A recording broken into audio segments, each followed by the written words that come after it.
Hello दोस्तों, मेरा नाम है आशीष कुमार सिंह। जैसा कि बोर्ड पे लिखा हुआ है अल्कोहल के रासायनिक गुण। पिछली वीडियो हमने ये देखा था कि अल्कोहल क्या है, अल्कोहल की क्लासिफिकेशन क्या है, अल्कोहल का निर्माण कैसे होता है। लेकिन आज हम पढ़ेंगे अल्कोहल के रासायनिक गुण और कुल 9 रासायनिक गुण पढ़ेंगे। सोडियम से रिएक्शन, NaOH से रिएक्शन, एसिटिक एसिड से रिएक्शन, H2SO4 से कैसे रिएक्शन करता है, HBr halogen acid, PCl3 PCl5 SOCl2, विहाइड्रोजनीकरण क्या होता है NH3 और ऑक्सीडेशन क्या होता है। तो आराम से बारी बारी से हम डिटेल्स में पढ़ते हैं। सबसे पहले फर्स्ट अल्कोहल का रासायनिक गुण जिसे बोलते हैं अम्लीय गुण।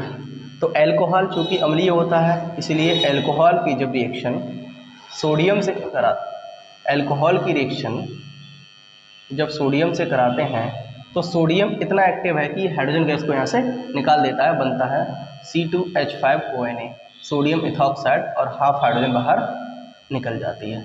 हमने पढ़ा है अम्ल एक्टिव धातु से रिएक्शन करने के बाद हाइड्रोजन बाहर निकालता है। अब अल्कोहल भी हाइड्रोजन गैस को बाहर निकालना है। इससे स्पष्ट होता है कि अल्कोहल अम्लीय गुण रखता है। दूसरा रासायनिक गुण पढ़ते हैं NaOH के साथ। चूँकि ये क्षार है अम्ल से रिएक्शन, तो इसकी रिएक्शन कराते हैं C2H5OH प्लस NaOH। हमने पढ़ा है जब अम्ल और क्षार की रिएक्शन कराते हैं तो जल बाहर निकलता है। तो यहाँ से भी OH और H, यहाँ से H2O बाहर निकल जाएगा और C2H5ONa सोडियम फिनॉक्साइड बन जाएगा। इससे भी पता चलता है कि जो अल्कोहल है वो अम्लीय गुण प्रदर्शित करता है।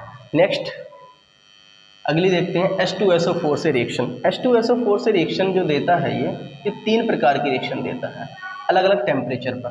पहला 110 डिग्री सेल्सियस पे कुछ और प्रोडक्ट बनाता है, 140 डिग्री सेल्सियस पे कुछ और बनाता है और 170 डिग्री सेल्सियस पर कुछ और बनाता है। जब C2H5OH की रिएक्शन H2SO4 से 110 डिग्री सेल्सियस पर करते हैं तब सेम H2O बाहर निकलता है, OH और यहाँ से H, तो बनता है C2H5HSO4।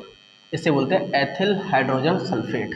लेकिन जब यही रिएक्शन C2H5OH की H2SO4 की उपस्थिति में 140 डिग्री सेल्सियस होती है तो C2H5OH के 2 अणु आपस में ही मिलकर सेल्फ H2O को बाहर निकाल देते हैं और die ethyl ether C2H5O C2H5 का निर्माण कर लेते हैं। यानी कि 110 डिग्री सेल्सियस पर भी H2O बाहर निकलता है लेकिन बनता है एथिल हाइड्रोजन सल्फेट। लेकिन 140 डिग्री सेल्सियस पर H2O बाहर निकलता है खुद के 2 अणुओं से और डाई एथिल ईथर बनता है। लेकिन जब यही रिएक्शन 170 डिग्री सेल्सियस पर कराई जाती है C2H5OH की, जब 170 डिग्री सेल्सियस पर कराते हैं H2SO4 की उपस्थिति में, तो कंपाउंड के अंदर से ही H, OH और यहाँ से H, H2O बाहर निकल जाता है और बनता है C2H4 यानी ethylene CH2 double bond CH2। ये रिएक्शन बहुत इंपॉर्टेंट 12th क्लास के लिए सब रिएक्शन सबसे ज़्यादा इंपॉर्टेंट है क्योंकि इसे बोलते हैं डिहाइड्रेशन ऑफ अल्कोहल यानी अल्कोहल का निर्जलीकरण। यहाँ से स्पष्ट है 110 डिग्री सेल्सियस पर अल्कोहल के निर्जलीकरण से एथिल हाइड्रोजन सल्फेट बनता है, 140 डिग्री सेल्सियस पर डाई एथिल ईथर बनता है और 170 डिग्री सेल्सियस पर यहाँ पर एथिलीन गैस बनती है। नेक्स्ट इसकी हम रिएक्शन देखते हैं एसिटिक एसिड के साथ, जिस रिएक्शन को ईस्टीकरण क्रिया भी कहते हैं क्योंकि इस रिएक्शन में ईस्टर का निर्माण होता है। फोर्थ CH3COOH के साथ। तो जब C2H5OH की रिएक्शन हम CH3COOH से कराते हैं तो H2SO4 की उपस्थिति में, तो यहाँ से OH और यहाँ से H यानी H2O बाहर निकल जाता है और बनता है हमारे लिए CH3COOC2H5। यहाँ से H निकलता है और यहाँ से OH निकलता है, तो ये बना एथिल एसीटेट जो ईस्टर है। इस सब क्रिया को ईस्टीकरण क्रिया भी कहते हैं। 5वें नंबर देते हैं हैलोजन एसिड जैसे HBr और HCl। ये निर्जल ZnCl2 AlCl3 की उपस्थिति में रिएक्शन करते हैं। जैसे C2H5OH की रिएक्शन जब हम HBr से कराते हैं निर्जल ZnCl2 की उपस्थिति में, तो यहाँ से क्लियर है कि यहाँ से HOH जल बाहर निकल जाता है और C2H5Br बनता है, जैसे एथिल ब्रोमाइड बोलते हैं। अब हम पढ़ेंगे एल्कोहल की PCl3 PCl5 से रिएक्शन। ये PCl3 हो, PCl5 हो, SOCl2 हो, सभी जो हैं एल्कोहल से OH ग्रुप को हटाकर, एल्कोहल के OH ग्रुप को हटाकर उसमें Cl लगा देते हैं। जैसे सिंपली हम लिखें पहले C2H5OH, इसकी रिएक्शन कराते हैं PCl5 से।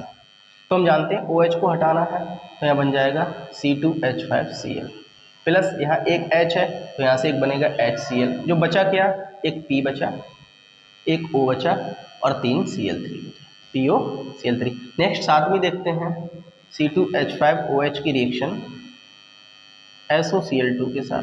सिंपल है, OH को हटाना है तो सबसे पहले C2H5Cl, क्योंकि यहाँ पर एक H है एक HCl। अब बचा क्या, बचा एक S बचा, एक और एक 2 O बची, सल्फर डाइऑक्साइड। नेक्स्ट वीडियो में देखते हैं विहाइड्रोजनीय कण। विहाइड्रोजनीय कण का क्या मतलब होता है? विहाइड्रोजन कण का मतलब होता है, जो सातवीं रिएक्शन है उसका नाम है विहाइड्रोजनीकरण। विहाइड्रोजनीकरण, इस विहाइड्रोजनीकरण का मतलब होता है कि अल्कोहल से हाइड्रोजन का निवोमन, यानी कॉपर की उपस्थिति में 300 डिग्री सेल्सियस पर हाइड्रोजन अल्कोहल से बाहर निकल जाता है। जैसे हमने लिया CH3CH2OH, जब कॉपर की उपस्थिति में से 300 डिग्री सेल्सियस पर गर्म किया तो यहाँ से H2 बाहर निकल जाएगा और हमें प्राप्त हो जाएगी CH3CH। यानी प्राथमिक अल्कोहल का विहाइड्रोजनीकरण करते हैं तो हमें बनता है एल्डिहाइड। अगर यहीं पे लेते हैं हम 2 डिग्री अल्कोहल CH3CH3CHOH, जब इसको कॉपर की उपस्थिति में गर्म करते H2 से तो यहाँ से H और यहाँ से H, तो H2 निकलती तो यहाँ बनता CH3COCH3, यानी तो हमें कीटोन की प्राप्ति हो जाती है। यानी प्राथमिक अल्कोहल का विहाइड्रोजनीकरण करते हैं तो एल्डिहाइड प्राप्त होता है, और सेकेंडरी अल्कोहल का विहाइड्रोजनीकरण करते हैं तो हमें 2 डिग्री अल्कोहल प्राप्त होता है। 3 डिग्री अल्कोहल का विहाइड्रोजनीकरण आसानी से नहीं होता है। लास्ट हमारी रिएक्शन बची है, उससे पहले है हमारी अमोनिया से रिएक्शन। सिंपल है, जब C2H5OH की रिएक्शन अमोनिया को हम लिखना का सीखते हैं NH2 में। इससे क्या होता है, यहाँ से H और यहाँ से OH ये बाहर निकल जाता है और हमें C2H5NH2 एथिल एमीन बन जाती है। नेक्स्ट हमारी जो रिएक्शन बहुत इंपॉर्टेंट रिएक्शन है ऑक्सीकरण, और ये अल्कोहल की एक प्रकार से पहचान भी है। कैसे? K2Cr2O7 की उपस्थिति हो या KMnO4 की उपस्थिति हो, इस स्थिति में अल्कोहल का ऑक्सीकरण हो जाता है। जैसे हमने लिया CH3CH2OH, जब इसका ऑक्सीडेशन कराते हैं K2Cr2O7 की उपस्थिति में तो H2O बाहर निकल जाता है और ये अल्कोहल सीधे कन्वर्ट होता था CH3CHO में। यहाँ से 2 ऑक्सीजन ले लिए तो यहाँ से 2H और एक ही ऑक्सीजन से कम, H2O बाहर निकल गया। दूसरा, अगर इसकी जगह पे हम लेते हैं 2 डिग्री अल्कोहल CH3CHOH, इसका भी अगर हम ऑक्सीडेशन कराते हैं K2Cr2O7 की उपस्थिति में तो सेम यहाँ से H और यहाँ से H और ये H2O बाहर निकल जाता है और हमें कीटोन की प्राप्ति हो जाती है।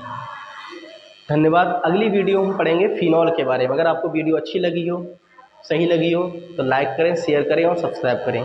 धन्यवाद।